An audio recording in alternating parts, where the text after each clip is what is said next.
کہ پاکستان کا مطلب کیا؟ لا الہ الا اللہ آج اس ملک کے اندر محفوظ نہیں تو ختم نبوت کا قانون محفوظ نہیں، آج اس ملک میں محفوظ نہیں تو صحابہ کی عزت اور ناموس محفوظ نہیں، آج اس ملک میں محفوظ نہیں تو مسجد محفوظ نہیں۔ ایک رات میں آپ نے خبریں دیکھی ہوں گی، سوشل میڈیا کا زمانہ ہے، ایک رات میں باب الاسلام سندھ کے بڑے شہر سکھر میں 19 مساجد کو ایک رات میں بلڈوزر لگا کر شہید کر دیا گیا، ایک رات 19 مسجدیں۔ آج آپ جائیں یوٹیوب پر، گوگل پر سرچ کریں، بحیثیت وزیر اعظم اسلامی جمہوریہ پاکستان کے عمران خان نے جو امریکہ میں پہلی تقریر کی وہ آج ریکارڈ پر موجود ہے۔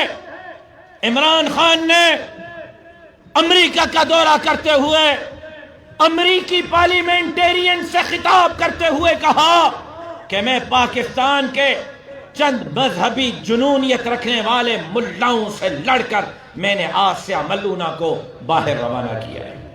آسیہ کون ہے؟ کیا آپ کو نہیں معلوم؟ آسیہ کو سزا دینے والا میں نہیں تھا، آسیہ کو سزا دینے والے آپ نہیں تھے۔ پاکستان کی عدالتوں میں کیس چلے، وکلاء نے دلائل دیے، وکلاء کے دلائل کے بعد 2 عدالتوں کے فاضل ججوں نے کہا کہ یہ عورت سرور کونین سرکار دو عالم امام الانبیاء حضرت محمد مصطفیٰ احمد مجتبیٰ صلی اللہ علیہ وسلم کے شان میں گستاخی کی مرتکب ہوئی ہے، اس عورت کو سزائے موت ملنی چاہیے۔ ہم نے نہیں کہا، مفتی نے نہیں کہا، کسی مدرسے کے دارالفتہ نے نہیں کہا، عدالت نے کہا، اور ایک عدالت نے نہیں 2 عدالتوں نے۔ اور عمران خان کہتا ہے میں چند مذہبی جنونیت رکھنے والے ملاؤں سے لڑ کر میں نے آسیہ کو باہر روانہ کیا۔ مولانا سمیع الحق شہید کی تقریر، آخری تقریر شہادت سے 1 دن پہلے کی، ریکارڈ پر موجود ہے، سن لیں۔ انہوں نے جو انکشافات کیے، قادیانی مصنف کو ڈونلڈ ٹرمپ کی بارگاہ میں پہنچایا گیا اور اس کے ساتھ ساتھ آپ نے دیکھا راجہ ظفر الحق کمیشن رپورٹ جو آج ایوان کے ریکارڈ کا حصہ ہے۔ راجہ ظفر الحق کمیشن رپورٹ میں باقاعدہ لکھا گیا ہے کہ اسمبلی سے ختم نبوت کے قانون پر ڈاکہ ڈالنے کی رٹ دائر کرنے والی پی ٹی آئی تھی۔ قادیانیوں کا جو یار ہے، کا جو یار ہے،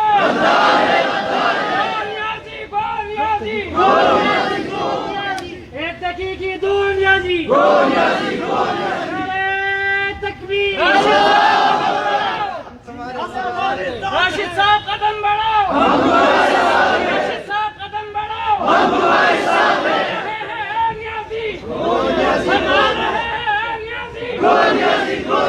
اور کتنا قدم بڑھاؤں، سانپوں کے بلوں میں تو ہاتھ ڈال دیے ہیں، اور کتنا قدم بڑھاؤں، میں نے تو اپنے شہید والد کے خون میں لت پت جنازہ اٹھانے کے بعد بھی گھر میں سونے کو ترجیح نہیں دی، والد کے مشن کو ترجیح دی ہے۔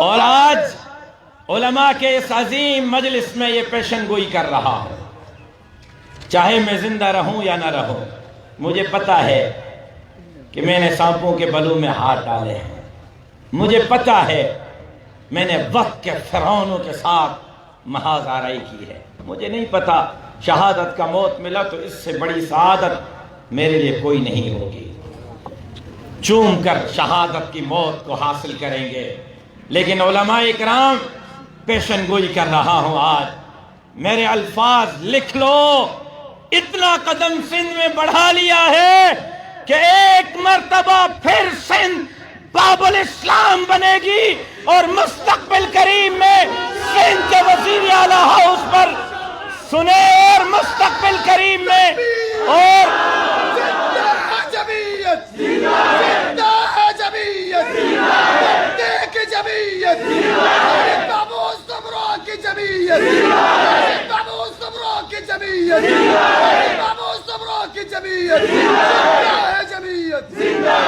اور یہ بھی پیشن گوئی کر رہا ہوں کہ انشاءاللہ مستقبل قریب میں جمعیت علماء اسلام کا جھنڈا سندھ کے وزیر اعلیٰ ہاؤس پر ضرور لگا.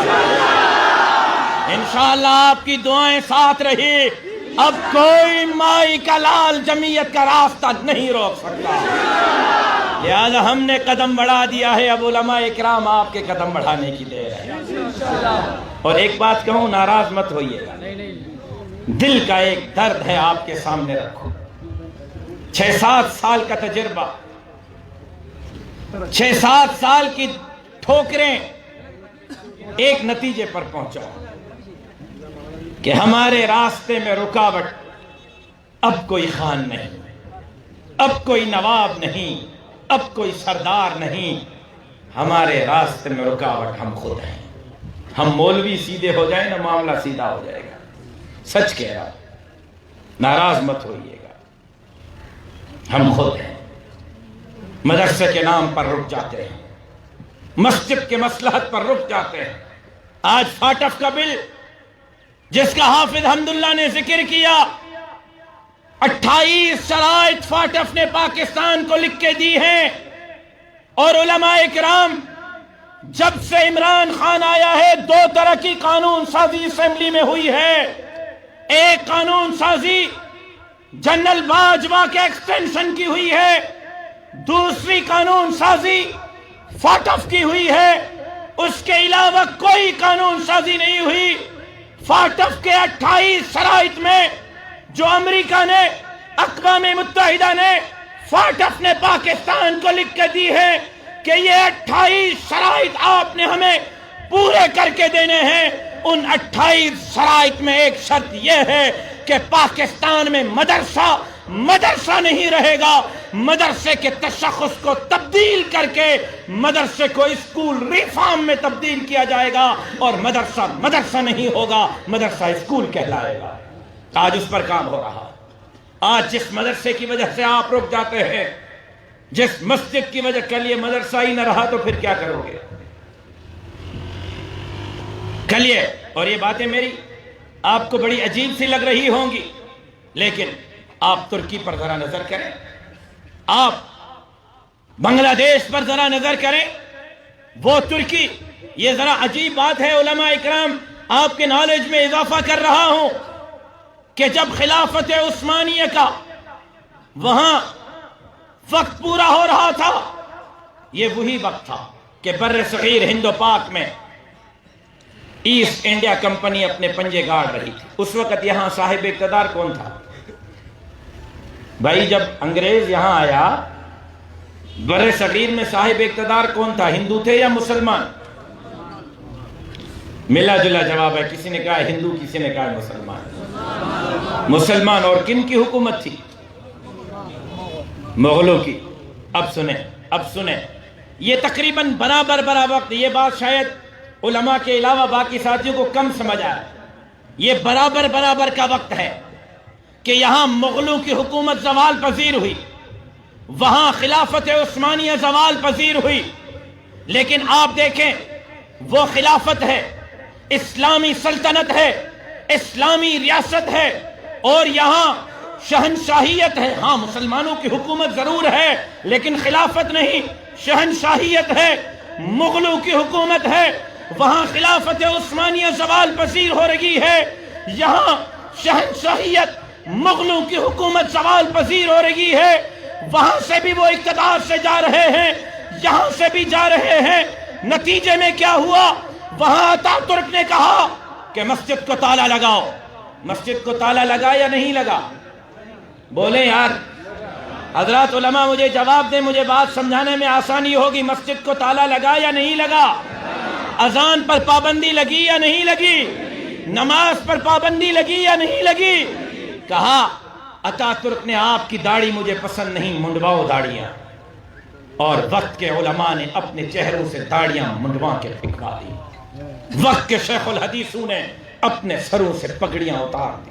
پھر کہا ماؤں، بہنوں، بیٹیوں کے سر پر دوپٹہ اور برقع اور عبایا قبول نہیں ہے ان کے سروں سے، دوپٹہ بھی اتارو، عبایا بھی اتارو۔ آپ پڑھیں تاریخ کو، وقت کے مجددوں نے، ابدالوں نے اپنی ماؤں، بہنوں، بیٹیوں کے سروں سے دوپٹے اتار کر پھینک دیے۔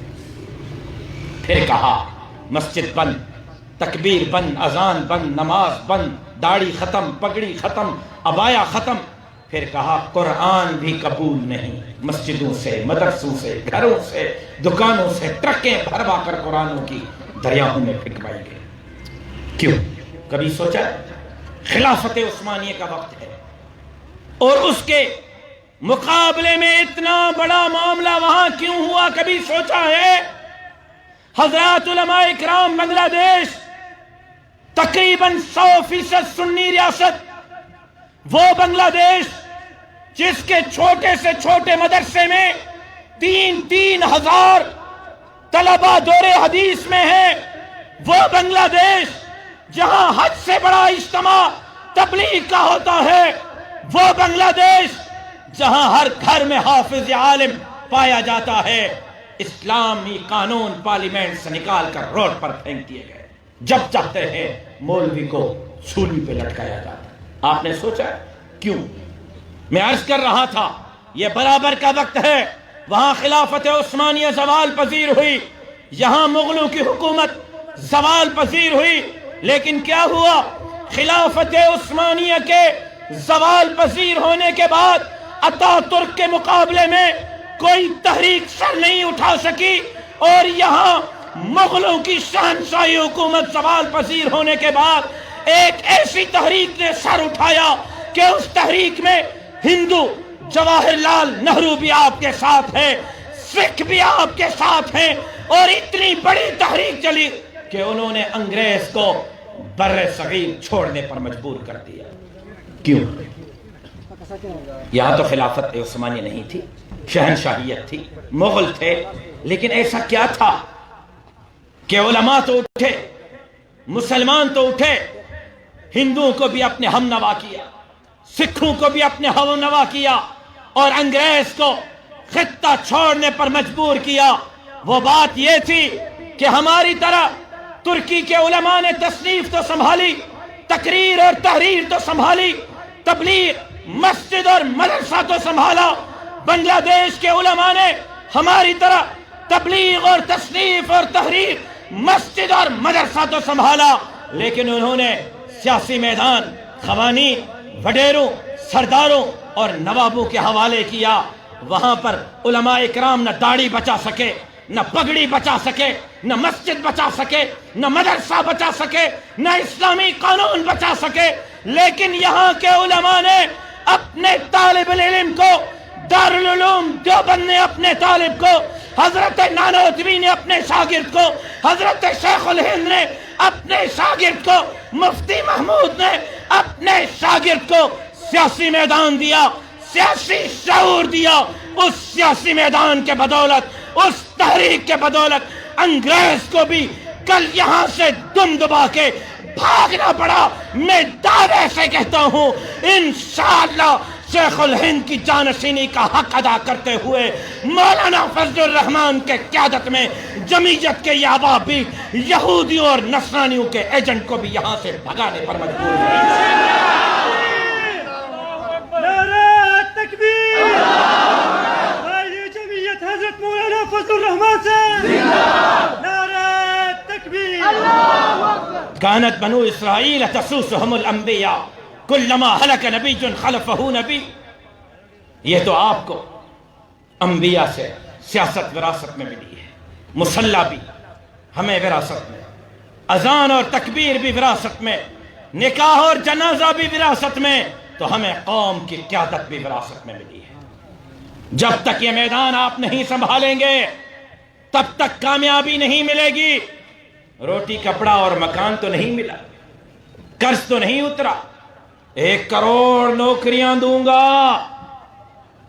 50 لاکھ گھر دوں گا، قرضہ نہیں لوں گا، قرضہ لیا تو خودکشی کر لوں گا، اور 3 سال میں 1 کروڑ نوکریوں کی جگہ آپ جائیں تحقیقات کریں، کیمرے ریکارڈ ہو رہے ہیں، ذمہ داری سے بول رہا ہوں 3 سال میں 30 لاکھ سے زائد لوگ بے روزگار ہوئے ہیں، 30 لاکھ سے زائد۔ 50 لاکھ گھر دوں گا صرف میرے صوبے سندھ میں انکروچمنٹ کے نام پر 20 لاکھ گھروں کو بلڈوزر لگا کر منہدم کیا گیا ہے۔ قرضہ نہیں لوں گا۔ سنیں ایک عجیب بات آپ کو بتاؤں، قرضہ نہیں لوں گا۔ 47 سے لے کر اب تک جتنے حکمران آئے، چاہے وہ فوجی حکمران تھے یا جمہوری، 70 سال کا قرضہ ایک طرف ہے، عمران خان کے 3 سال کا قرضہ 70 سال کے قرضے پر بھاری پڑ گیا ہے۔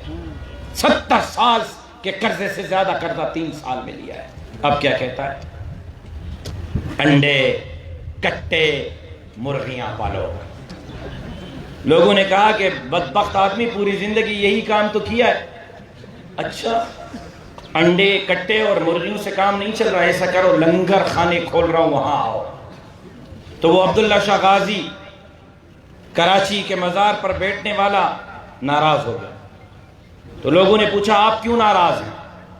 اس نے کہا بھائی اگر لنگر پر حکومت ملنی ہے تو عمران خان تو اب شروع کر رہا ہے، میں نے ساری زندگی لنگر بانٹا ہے، پھر وزیر اعظم مجھے بناؤ۔ اچھا ایسے کرو، بڑا اچھا کام قوم کو بتا رہا ہوں، اس سے بہترین کام کوئی نہیں، بتاؤ۔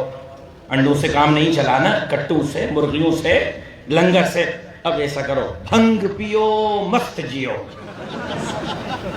بھنگ پیو مست جیو۔ یہ اگر امریکہ اور برطانیہ میں ہوتا تو پاگل خانے میں ہوتا، پاکستان میں ہو اور وزیر اعظم میں، یہ ہماری بدقسمتی ہے۔ بھنگی سارے کھڑے ہو گئے، پوری زندگی بھنگ تو پیے اور کیا کریں؟ کہتے اچھا کام نہیں چل رہا، ایسا کرو، گھبرانا بالکل بھی نہیں، بالکل نہیں گھبرانا، سکون صرف قبر میں ملے گا۔ ایک طرف ملک کی معیشت کا تباہ، ایک طرف آپ کی ناکام خارجہ پالیسی یہ ہے کہ پی آئی اے کا جہاز پارلیمنٹیرین کو لے کر کابل کے اوپر 1 گھنٹے تک اڑتا رہا ہے اور پاکستان کے پارلیمنٹیرینز کو کابل کے ایئرپورٹ پر اترنے کی اجازت نہیں مل رہی۔ یہ آپ کی ناکام خارجہ اور داخلہ پالیسی ہے۔ سی پیک جس میں 52 ارب ڈالر شروع میں ملے تھے، اور دوسرا سی پیک کا آپ سے معاہدہ کیا تھا؟ میں گفتگو ختم کر رہا ہوں، آخری الفاظ ہے۔ دوسرا معاہدہ کیا تھا سی پیک کا؟ کہ 400 بلین ڈالر دیں گے، 5 انڈسٹریل زون، 5 انڈسٹریل زون لگائیں گے۔ سنیں، یہ چائنا نے آپ سے معاہدہ کیا تھا، یہ آپ کے ذہن میں ہو علماء اکرام، میں عجیب بات آپ سے کرنے لگا ہوں۔ چائنا نے کہا تھا کہ روڈ راستوں کے بعد 400 بلین ڈالر دیں گے، اس سے 5 انڈسٹریل زون لگائیں گے، ہر انڈسٹریل زون میں سوئی سے لے کر ایٹم بم تک کی فیکٹریاں ہوں گی، ہر انڈسٹریل زون میں 25 لاکھ لوگ برسر روزگار آئیں گے۔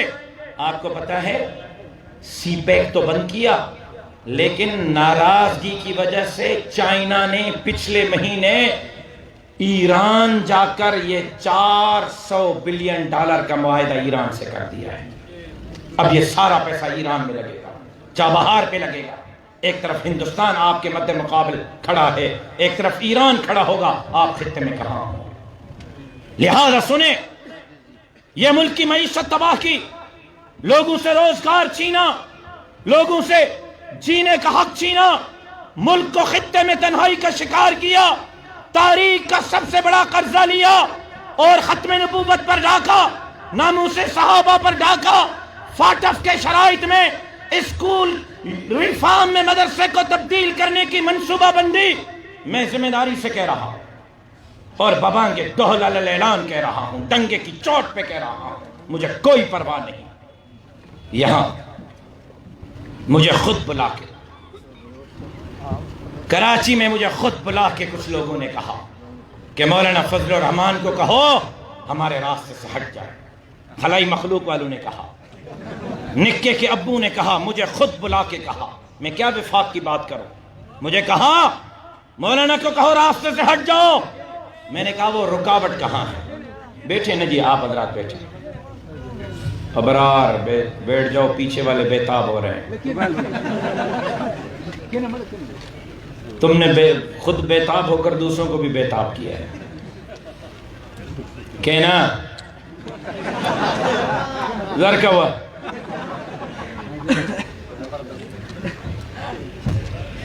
سنیں،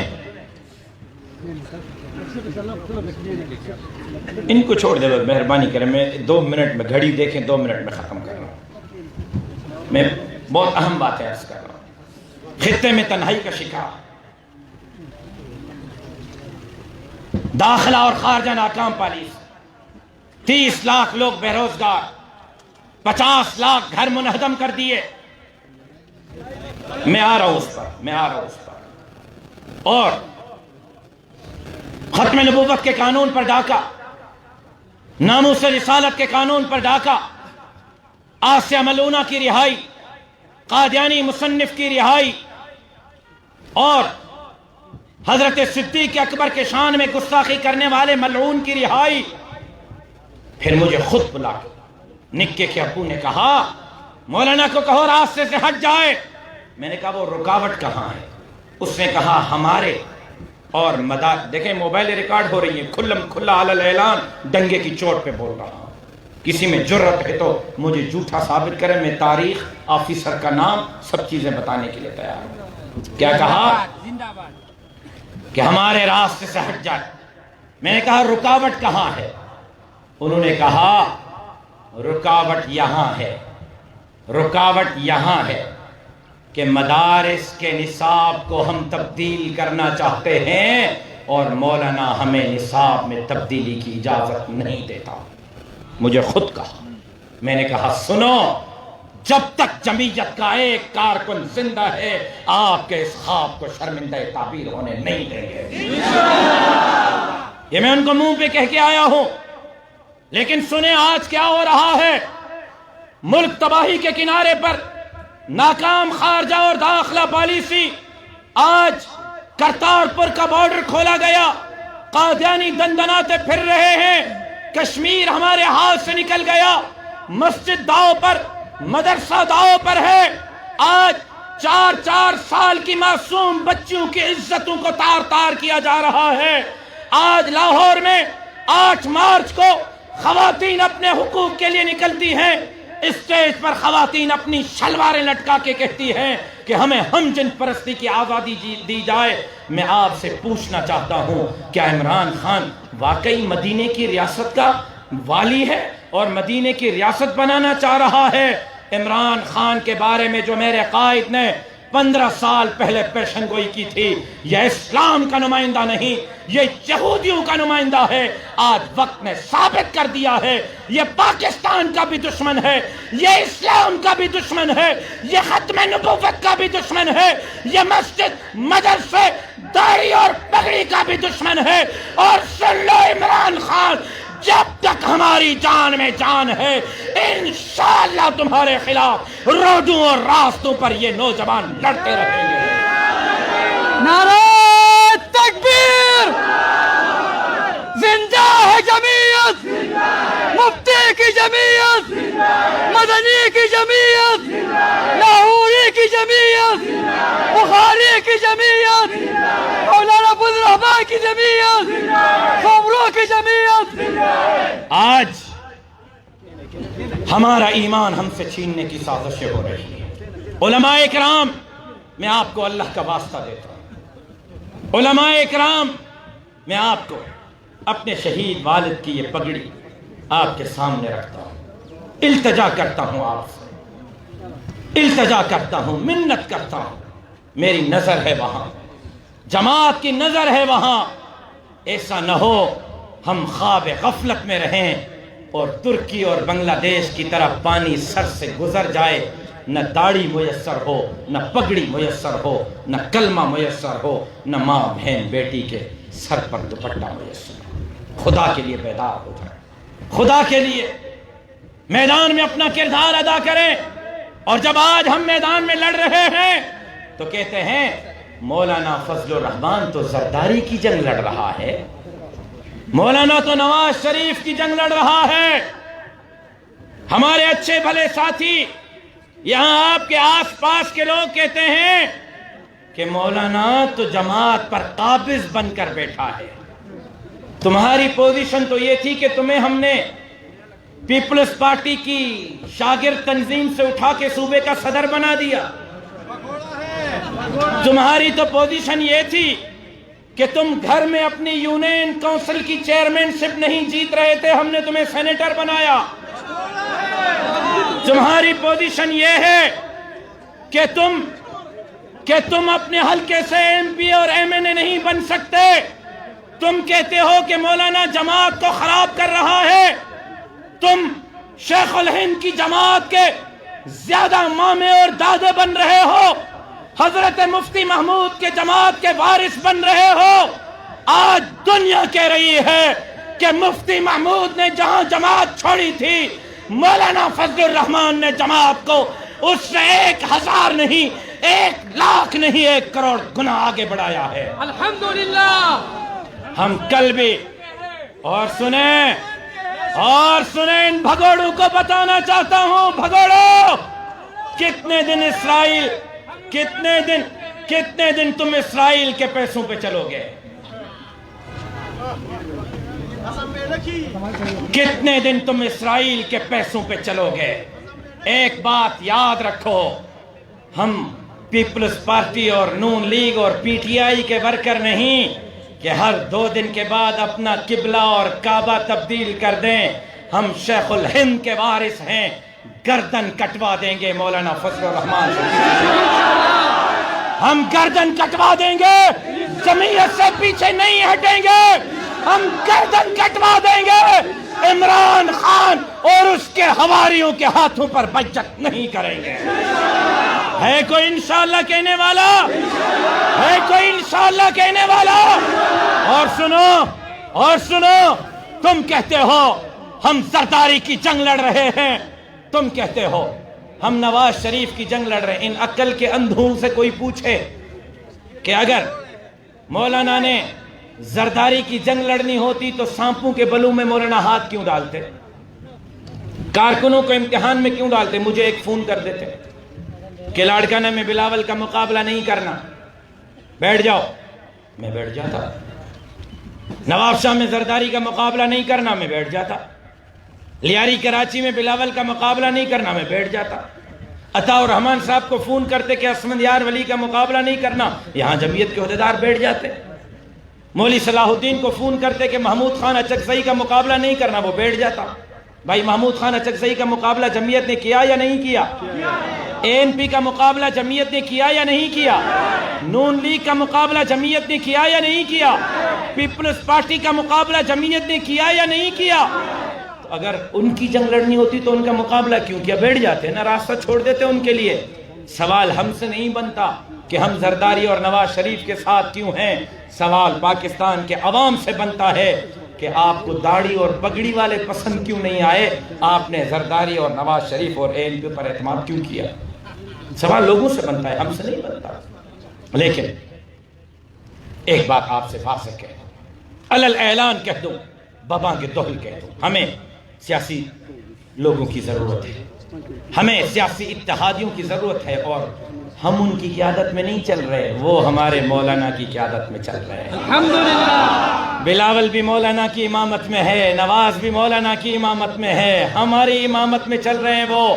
لیکن ایک بات واضح کہہ دوں کہ وہ اپنے منشور پر ہے.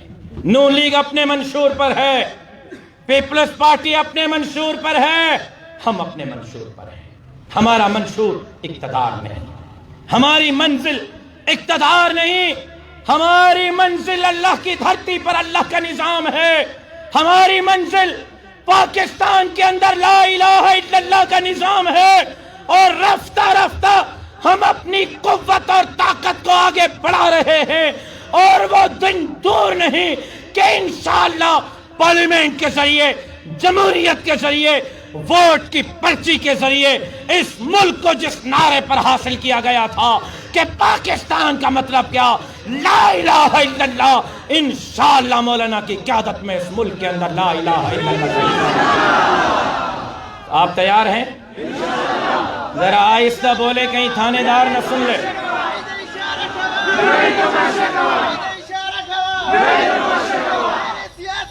قائد اشارہ کڑے دے, قائد اشارہ کڑے دے, دا تماشا ٹائم دے, دا تماشا ٹائم دے. کیا آپ قائد کے حکم پر لبیک کہنے کے لیے تیار ہیں؟ یہ مت سمجھو کہ ہم پیچھے ہٹے ہیں. آزادی مارچ پی ڈی ایم کے پلیٹ فارم پر کیا تھا یا اکیلے؟ بولو یار. 15 million march P D M کے پلیٹ فارم پر کیے تھے یا اکیلے؟ پیپلز پارٹی آج فیصلہ کرنے جا رہی ہے. اچھی بات ہے, اے این پی کی طرف وہ بھی فیصلہ کر لے. میرے تو پاؤں میں زنجیر ہے کافی مہینوں سے. اچھی بات ہے وہ فیصلہ کریں. سنیں, اگر ایک جماعت جاتی ہے پھر بھی ہم چلیں گے. 2 جماعتیں نکلتی ہیں پھر بھی تحریک جاری رہے گی. 10 جماعتوں میں 9 جماعتیں چھوڑ جاتی ہیں, اکیلے بچتے ہیں, پھر بھی اس وقت تک یہ تحریک جاری رہے گی جب تک عمران خان کے اقتدار کا جنازہ نہیں پڑھتے. تو تیار ہیں؟ عید کے بعد ایک نیا محاذ شروع ہونے والا ہے. تیار ہیں؟ عید کے بعد اسلام آباد فائنل راؤنڈ کے لیے جانا ہے. تیار ہیں؟ عید کے بعد عمران خان کو گلے سے گھسیٹ کر باہر نکالنے کا ٹائم ہوا چاہتا ہے. تیار ہیں؟ کون کون تیار ہے ذرا کھڑے ہو کر وعدہ کریں. جو تیار ہیں کھڑے ہو کر وعدہ کریں. ڈر تو نہیں جاؤ گے؟ دب تو نہیں جاؤ گے؟ پیچھے تو نہیں ہٹو گے؟ بیوی کی محبت میں گھر تو نہیں رک جاؤ گے؟ پکی بات ہے. خون کے آخری قطرے تک لڑو گے؟ اسلام کے لیے لڑو گے؟ پاکستان کے لیے لڑو گے؟ ختم نبوت کے لیے لڑو گے؟ ناموس صحابہ کے لیے لڑو گے؟ مسجد اور مدرسے کے لیے لڑو گے؟ داڑھی اور پگڑی کے لیے لڑو گے؟ اللہ کی دھرتی پر اللہ کے نظام کے لیے لڑو گے؟ نبی کی عزت و حرمت پہ مرنا عین ایمان ہے. نبی کی عزت و حرمت پہ مرنا عین ایمان ہے. سرے مقتل بھی ان کا ذکر کرنا عین ایمان ہے.